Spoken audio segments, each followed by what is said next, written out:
Hello, my name is Kayla, and today I'm going to explain the differences between three common types of in-home services: home care, home health, and hospice.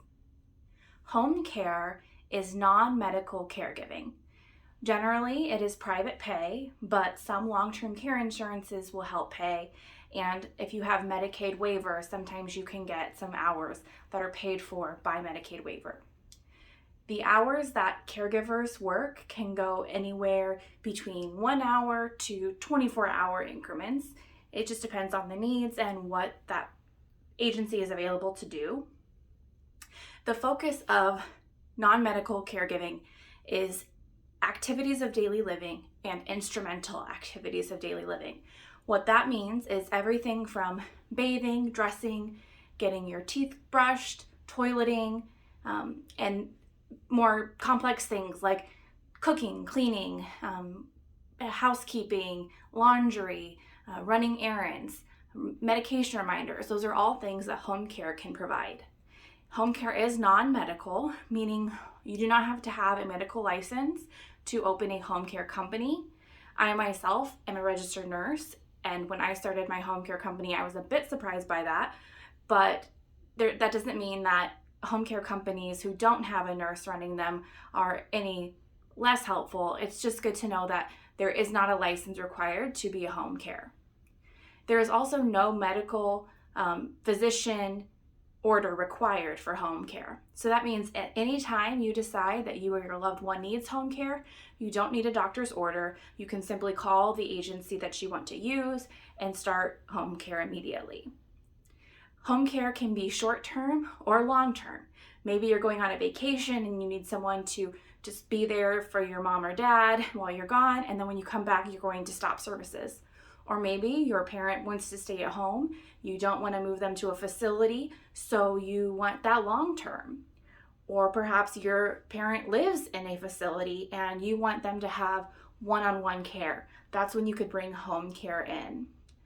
A lot of facilities will recommend one-on-one care or a sitter. I don't like that term, but that is a term that gets used a lot. And that is generally private duty care that you can hire in addition to whatever the facility is doing to make sure your loved one gets that extra TLC. There's also no change required in your medical plans to be in home care, and I'm going to explain that one a little bit in more detail with the other two types of services. The second type of service is called home health. Now, a lot of times the two names get mixed up and it can get very confusing, but home health is physician ordered. A doctor has to give you an order that says you need home health.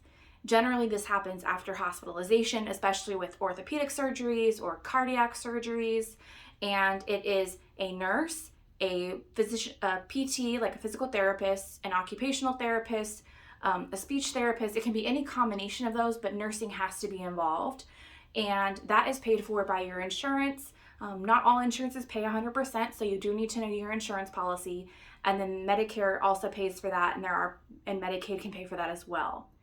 Now, home health is not long-term for the most part. It is goal-based short-term. The whole point of home health is to get you rehabilitated to your baseline, and then they leave when they know that you are safe at home.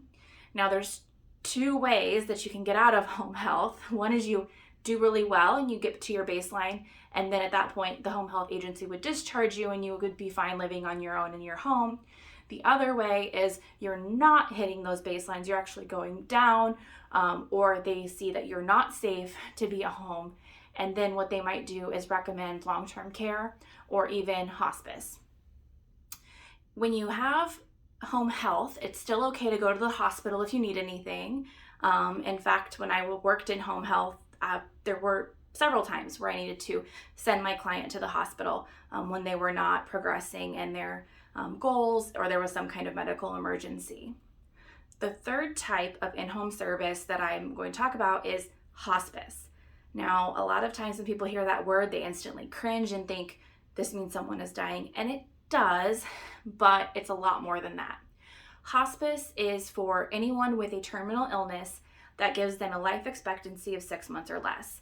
Now, There's not a ticking clock. This is not dying on the government's timeline.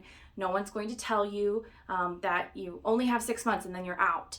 The way it works is when you have a physician, it actually requires 2 physicians, usually a medical director of a hospice and then your own physician. They determine that you have a life expectancy of 6 months or less.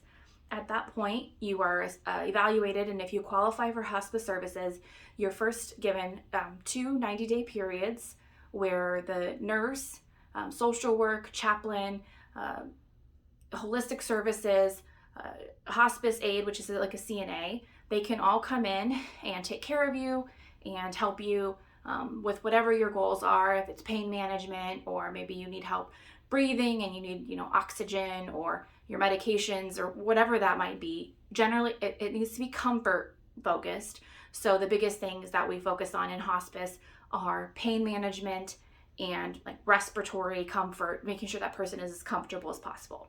We're not focused on curative in hospice, meaning if you have a diagnosis of, let's say, cancer, we're not trying to cure the cancer. We're past that point. So what we're trying to do is keep you as comfortable as possible. If at any time after those 90-day periods, then they go to 60-day periods where every 60 days the hospice nurse will evaluate you along with the physician and determine if you still qualify for hospice services. Now, I have seen many people graduate from hospice, and that's a great thing. That usually means that they're doing so well that their life expectancy is now longer than 6 months and they can graduate from hospice services. But the majority of people who are admitted to hospice services do pass away. That's the point of hospice, is to give someone a comfortable experience in their final days and to help be that support system for the family. Hospice can serve you in your home, in a facility, assisted living, skilled nursing, wherever you call home, anywhere but the hospital. And that's because the insurance that pays for hospice is the same that pays for the hospital. So your Medicare that pays for you to go to the hospital also pays for hospice. So you can't do both. That would be like double dipping. So once you go on hospice services, if you want to go to the hospital, you will need to discharge from hospice, then go to the hospital. And then when you get out of the hospital, if you want to go back on services, you could. Some insurance policies do have a hospice benefit, but I have never seen anyone have to pay for hospice. Most companies will not charge, even if there's a copay. Hospice it should be free. So if you are getting a bill from your hospice company, I would question that, because most don't charge anything for their services. And the only thing that you might be paying for is your medications if they're not related to your diagnosis. The whole goal is to avoid hospitalization. We want to treat you in the home so that you can stay home and comfortable as long as you can until you are in your final days and you take your last breath. That's the goal of hospice. And you do need a physician's order for hospice.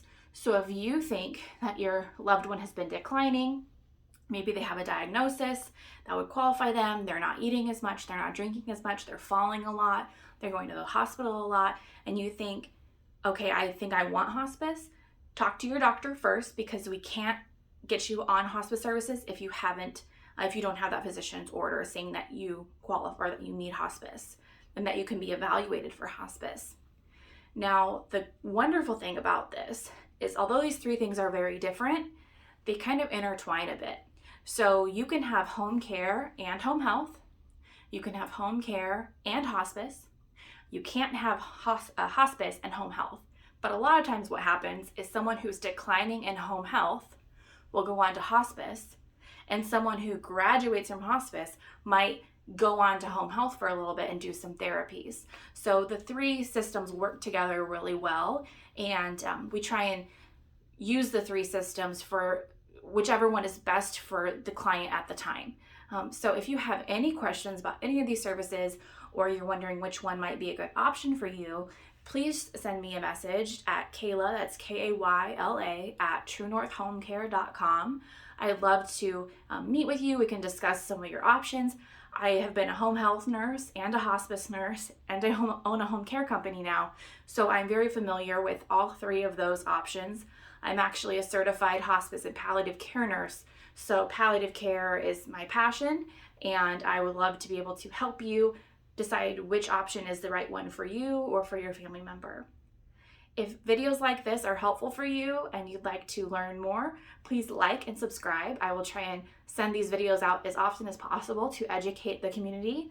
They are, of course, free of charge, and I don't expect anything out of it. This is just to educate and advocate for the geriatric population. So thank you for taking the time to watch today. And again, if you have any questions, comment below or you can send me an email. Have a great day. Stop recording.